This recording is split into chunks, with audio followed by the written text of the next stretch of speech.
Hi, everybody. I'm Jess, and I'm running my first marathon this year.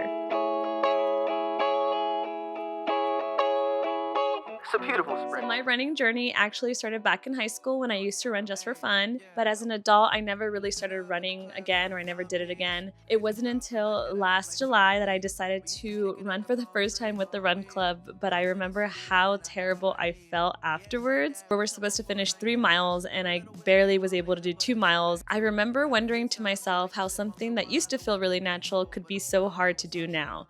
But as someone that works with a lot of young people, I'm always encouraging like a growth mindset. I'm always encouraging them to do their best and reminding them that they can do hard things. In my office, I have a sign that says every day is a chance to get better. And so the next day, I put my shoes on and we did it again. After being in the club for a couple months, these people really became like family. There were friends that I saw at least 3 times a week, and they even encouraged me to run my first half marathon. I was able to run my first half marathon in San Jose, which is really nice because that's actually where I went and got my undergraduate degree. So being able to like reminisce and run through downtown was amazing. And I remember thinking to myself when I crossed that finish line, I just felt so accomplished. It was again that reminder of, okay, you can do hard things. And to me, that was it. I was very satisfied and I felt very accomplished with I did a half marathon, and I never really ever saw myself going past a full marathon.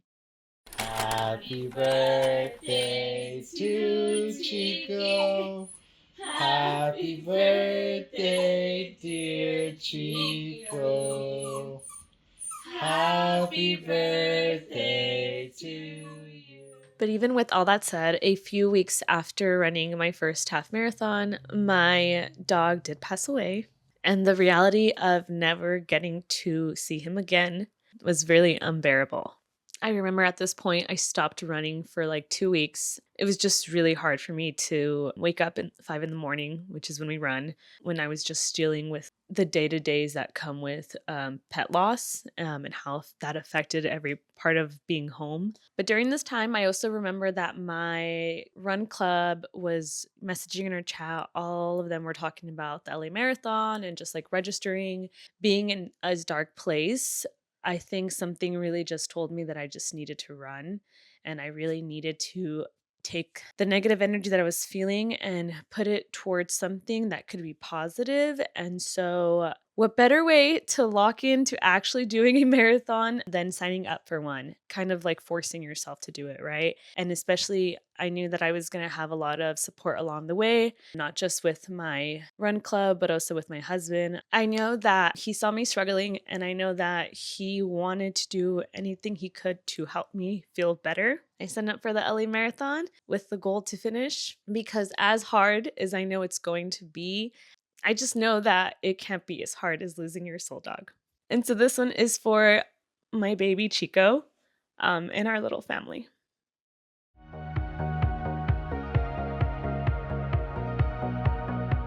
What do you think is going to be the hardest part of all of this?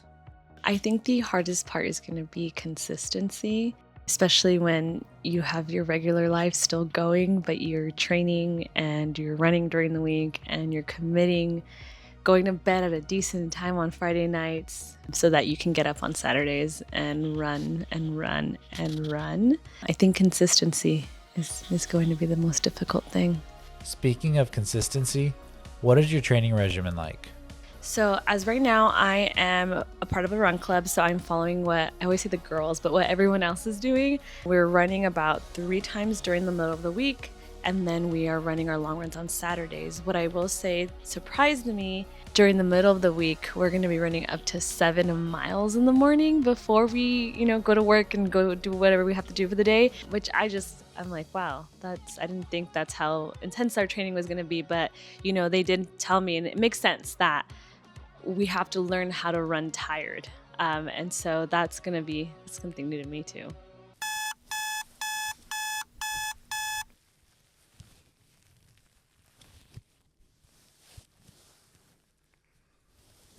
So, what happened in December? In December, we went to a wedding.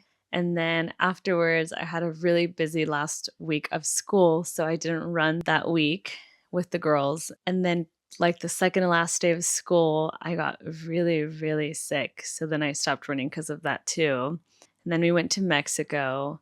I mean, getting sick, that was really hard to try to get myself to physically be able to run. It just was really difficult for me. So, how hard was it to come back to training? It wasn't too bad. I think the hardest part of it was still having lingering feelings of like breathing difficulties, and then also feeling like I had to catch up to where I was. Right before I stopped running for those 3 weeks, I was getting faster for one. So I think it was more of a mental thing. I want to say mental, and then a little bit of the physical with the breathing. How was it training in Mexico, especially with the suboptimal conditions? When we were in Mexico, I was even more sick still. I think that was the very, very beginning. And so that was really tough. I think also our sleep routine was off. I'm used to running on an empty stomach in the morning, right? And we definitely were eating and doing stuff, or we wanted to sleep in because we were staying up all night. And so the runs that we did do were always after like dinner or lunch. So that was a little bit difficult. Other than that, I mean, the terrain was different. I'm used to running on pavement, like on the roads, and we were running in like dirt, rocky areas. So that was a little interesting. But honestly, it was really nice. I think the views were nice, seeing the little houses, being out on the like farms that they were, and also seeing like the cows. I mean, you get that here too. But I mean, it was nice. I think it was a different experience that I really enjoyed. I think if anything, it was just the routine was off and I was still a little sick.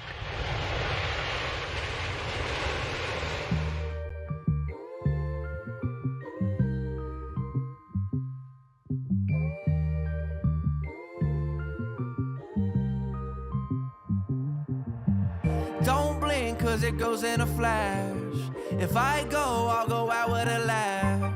My heart's fragile and it breaks like glass. No, no, I'ma live it like tonight's my last. Don't blink, cause it goes in a flash.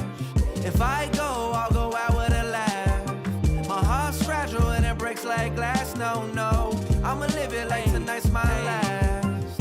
And I'ma live it like tonight's my last. Walk that line like I'm Johnny Cash. You better get it while you living, cause this shit go fast. I've dreamt about this life forever, yeah, I want it bad. But I know sometimes I need to take a breath and slow down. When I come to you, it's everything I need. Don't blink, cause it goes in a flash. If I go, I'll go out with a laugh. My heart's fragile and it breaks like glass. No, no, I'ma live it like tonight's my last.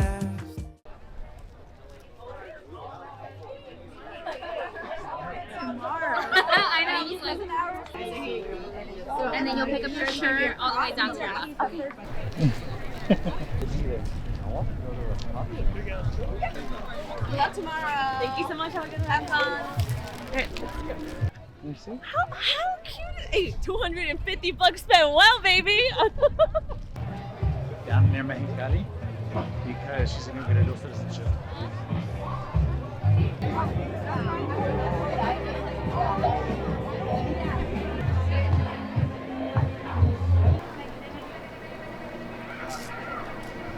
I'm gonna get purple.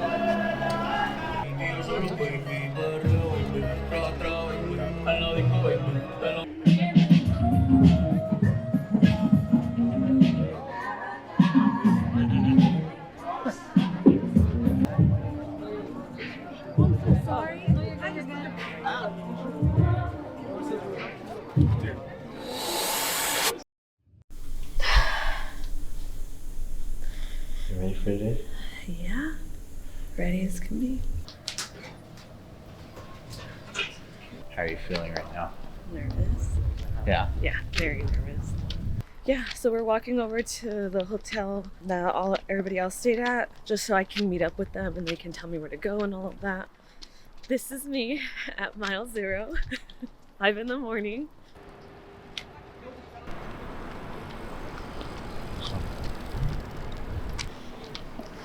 I'm proud of you. Ciao.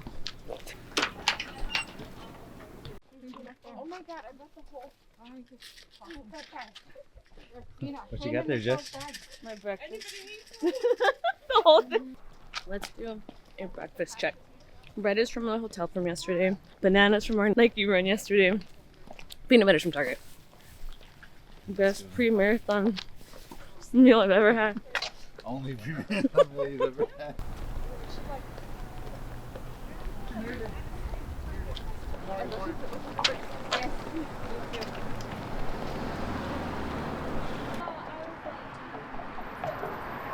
Doing this for my dog, and you can do hard things. I see you guys at mile 17.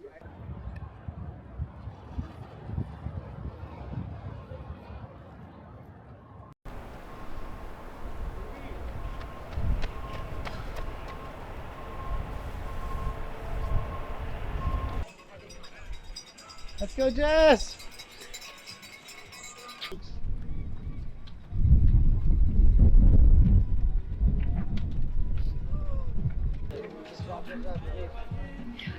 How you feeling? Tired. Yeah? How's your knee feeling? Okay. Yeah? Yeah. Okay. Okay. I got scared. Yeah, I need a lot. Yeah, I haven't been one in a while. It's hot. Hey everybody, this is Jess, post 26.2 miles, baby. So I think we're all dying to know. We have a few questions now that you finished your marathon. Okay.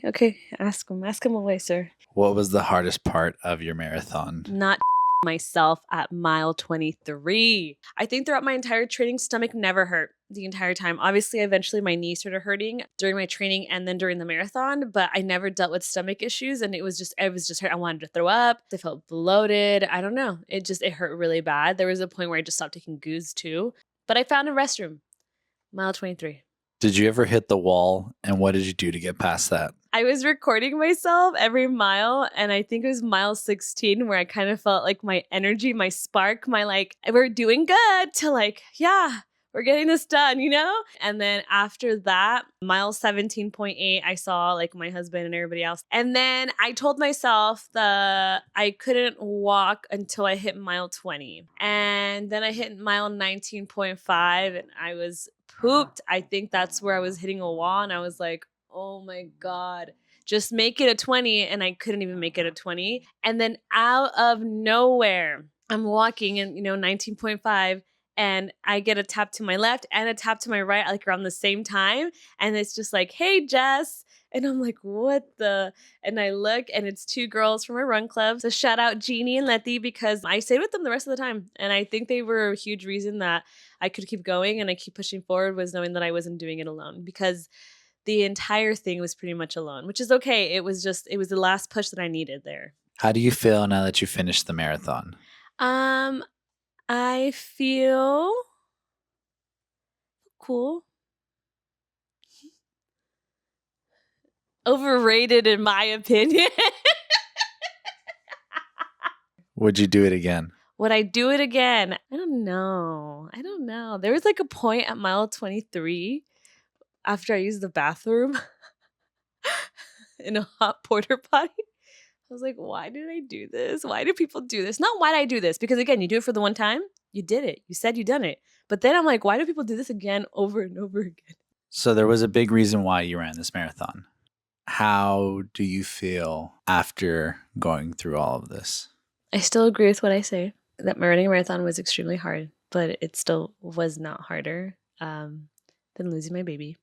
But bad things happen to people. We can't control that, but we can choose how to move forward. I think that choice in someone that is grieving is really important. And obviously, every grieving process is special to that individual. But I definitely think running helped me a lot. And I think I'm really happy that I did that.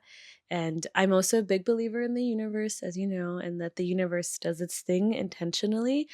I think God, the universe, put the running group in my path during this hard time, where he knew maybe this would kind of be an outlet to kind of help me make sure that I stay on a positive path, or at least I had the choice to do that, right?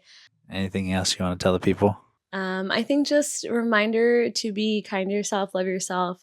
We are all able to do hard things. Obviously, what that hard thing to each person is subjective, but all hard things are possible. We just got to make sure you believe in yourself and push through, and you have a good support system. So yeah, That is it, guys. Catch us in 2027 LA Marathon. Sal's gonna run it. Bye.